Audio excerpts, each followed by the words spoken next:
అందరికీ నమస్తే అండి. టీటీడీ దేవస్థానాలు ఆ పాలక మండలి రాజకీయాలకు అతీతంగా ఉంటే మంచిది, లేదా కార్పొరేట్ శక్తులకు వ్యాపారస్తులకు అతీతంగా ఉంటే మంచిది.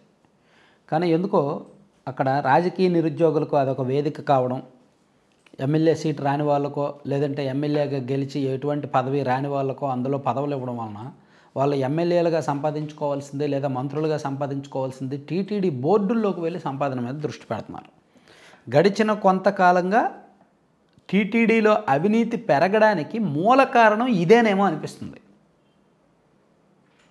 రాజకీయ నిరుద్యోగులకు అందులో అవకాశం ఇవ్వడం వల్ల వాళ్ళు ఎలా సంపాదించుకోవాలనే దృష్టి పెడుతున్నారు.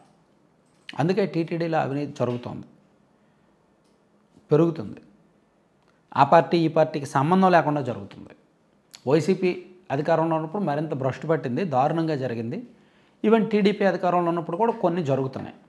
ఈరోజు తాజాగా మరొక విషయం బయటకు వచ్చింది. ఏంటంటే అది టీటీడీ బోర్డు పాలక మండలే బయటపెట్టింది.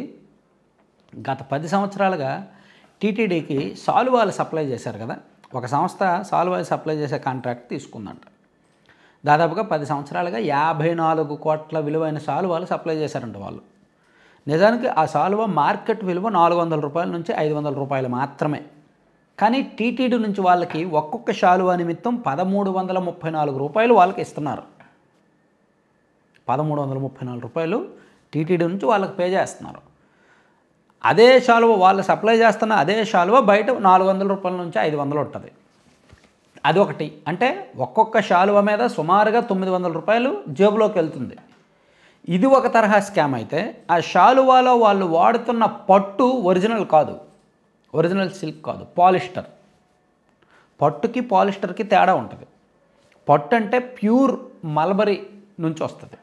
మల్బరీ ఆకులను పట్టు పురుగులు తిన్నప్పుడు ఆ పట్టు పురుగులు స్రవించేది పట్టు దారాలుగా మారద్దనమాట. అది ప్యూర్ పట్టు.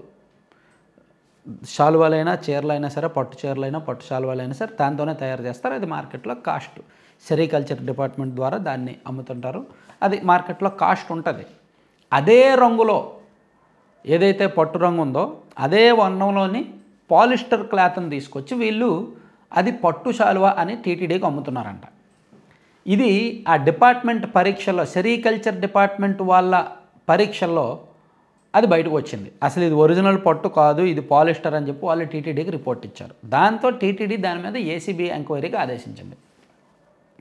ఇక్కడ తేడా ఏంటంటే, ఇప్పుడు ప్రస్తుతం ఉన్న టీటీడీ చైర్మన్ గారికి ఈ అవినీతి చేయాల్సిన అవసరం లేదు. ఆయన స్వతహాగా తిరుమల శ్రీవారి భక్తుడు, అదే జిల్లా, అదే ప్రాంతం, అక్కడే పుట్టి పెరిగిన వ్యక్తి. ఆల్రెడీ మీడియాలో కోట్లు చూసిన వ్యక్తి. ఉన్నాయి వేరే వేరే బిజినెస్లు, సైడ్ బిజినెస్లు కొన్ని ఉన్నాయి. మీడియా అడ్డం పెట్టుకొని చేస్తున్న వ్యవహారాలు కొన్ని ఉన్నాయి.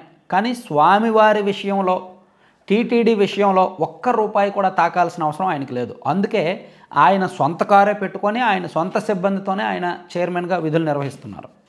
కాబట్టి ఆ విషయంలో ఆయనకు మంచి పేరు ఉంది. సో ఆయన అసలు టీటీడీ నిధులు ఏ విధంగా దుర్వినియోగం అయ్యాయి గడిచిన కొన్ని సంవత్సరాలుగా అని ఫోకస్ పెట్టి వీళ్ళు ఎంతెంత బిల్లు చేస్తున్నారు, వీళ్ళు కొంటున్న జీడిపప్పు ఏంటి, వీళ్ళు కొంటున్న సరుకులు ఏంటి, వీళ్ళు తెస్తున్న పొట్టు ఏంటి, వీళ్ళు తెస్తున్న వస్త్రాలు ఏంటి, నెయ్యి ఏంటి, ఇదంతా ఆడిట్ చేయించినప్పుడు, ఆ పరీక్షలు, నాణ్యత పరీక్షలు చేయించినప్పుడు ఈ డోలతనం బయటకు వస్తుందన్నమాట, ఈ స్కాములు బయటకు వస్తున్నాయి. సో ఇప్పుడు వీళ్ళు గడిచిన 10 సంవత్సరాలుగా 2014 నుంచి సప్లై చేస్తున్న పట్టు వస్త్రాలు ఒరిజినల్ పట్టు కాదు అనేది నిర్ధారణ జరిగింది. సో దీని మీద ఏసీబీ ఎంక్వైరీ జరుగుతుంది, ఆదేశించారు. ఏసీబీ ఎంక్వైరీ జరిగిన తర్వాత వాళ్ళు ఇచ్చిన రిపోర్ట్ ఆధారంగా చర్యలు ఉంటాయన్నమాట. సో అది ఎంత బుద్ధిహీనలో చూడండి. సప్లయర్స్ కావచ్చు, బోర్డు వాళ్ళు కావచ్చు, స్వామివారికి ఏమో భక్తులేమో కోట్లు కానుకలు ఇస్తారు. అసలు ఏమీ లేని నిరుపేద కూడా వాడి రోజు సంపాదన, నెలవారీ సంపాదన వాడికి ఒక 8,000 10,000 ఉంటో తిరుమల వెళ్తే ఒక 1000 రూపాయలైనా హుండీలో వేస్తారు. అది భక్తి, స్వామివారి పట్ల భక్తిని అలా చాటుకుంటారు. దాన్ని వీళ్ళు దోచుకుంటున్నారు.